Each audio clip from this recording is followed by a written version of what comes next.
So I'm not sure how to follow that. Yes, my name is Chewie. I just go by the one name, which I realise is a super pretentious thing to do. I think it's because I've spent the last 10 years in Wellington, which, as you know, is a super pretentious place. It does pretension really, really well. It's not worth knowing if it's not handcrafted, if it's organic, free range, artisanal, chocolate, beer, coffee, wankery, politics, the whole works. It's got to be just completely unmanufactured. So I lean into the pretension. I do run by the name just Chewie. So a lot of people ask me, why aren't you still there? And to that I say, I think I completed Wellington. I clocked it. I'll tell you how that came around. I was on my way home, and as I turned the corner into my street, I saw the final boss of Wellington. And the form that final boss of Wellington took was a 13-person, all drag queen, all-in brawl. So I did what any rational, correct thinking person did. I stood in the middle of the road with my kebab and I watched. And I tell you what, you have not lived until you've seen a big trucker from Upper Hutt trying to defend himself from being bashed with a glittery platform shoe, while simultaneously trying to find where his very expensive wig went. You might have some ideas of what hand-to-hand combat is. You might have watched some MMA, you may have even done some boxing or something like that, but that's a whole nother level of combat sports, I'll tell you what.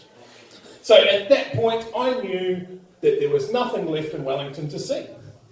I had done it all. There's nothing that would ever top it. So I guess it was time for me to move on. And I did, I think I did what many of us would have done. I moved to Timaru. And, it's somewhere that I'm familiar with. I grew up there. I spent all of my childhood years, my teenage years, just looking at a clock, getting ready to get the fuck out of town. And so, when you don't have any other good ideas, that's where Timaru comes into it. And a lot of it is really comforting if it's a place that you've grown up in. A lot of it is familiar, old Mrs. Johnson down the road, she's still there. The streets that you walked around there, your paper out, they're still there. The casual racism is exactly the same.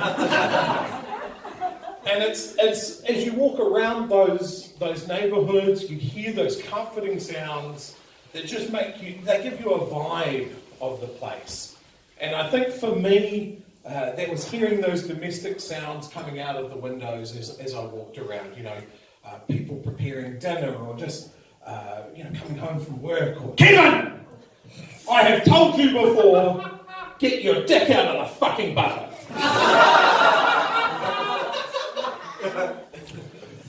I have questions.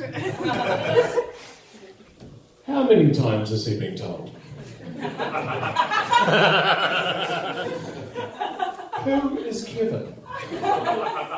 Is Kevin a young lad on the verge of sexual discovery? Just really trying to find what defines him as a person?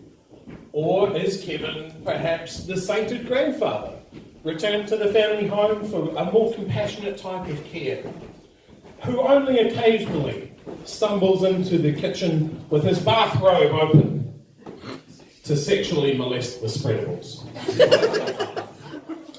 Was it hard or semi-soft? These are the questions that I have.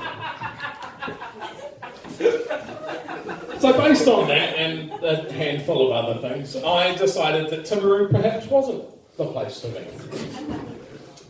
And I came here to Dunedin. I bought a little house. A white picket fence, I'm not even kidding, it's got a white picket fence, it's ridiculous. And it just really settled in. And I remember we were sitting at home and going, this is great, there's no landlord, those guys can fuck off and die. Awesome. You know, and then we heard a on the front of the house. That's weird. Probably won't happen again though. Oh shit, what's going on? So, being the man of the house and the strong alpha male that I am, I flung open my door prepared to defend my homestead. And across the road there was a dishevelled, drunken man who had kicked over a bin and was rifling through its contents for old potatoes to huck at my house. And I said, "Excuse me, sir, what seems to be the problem? Can I be of assistance?" And as I ducked another potato, he shouted, "This is your fault, you did this!" And I went, "Fucking hell." Went inside my house, closed the door and called the cops. And expecting a full response from the Dunedin police. I was under potato attack. Surely this would be given the gravity that it deserved. And the Dunedin police, they sent a single car with one lady cop. And so as we peer out the window going, "Oh God, this is terribly exciting," she got out of the car, hands on hips, and went, "Oh, for fuck's sake, Shane, we've spoken about this. Get in the fucking car." And at that point, I realised that I was home. Thanks very much, guys. You've been great.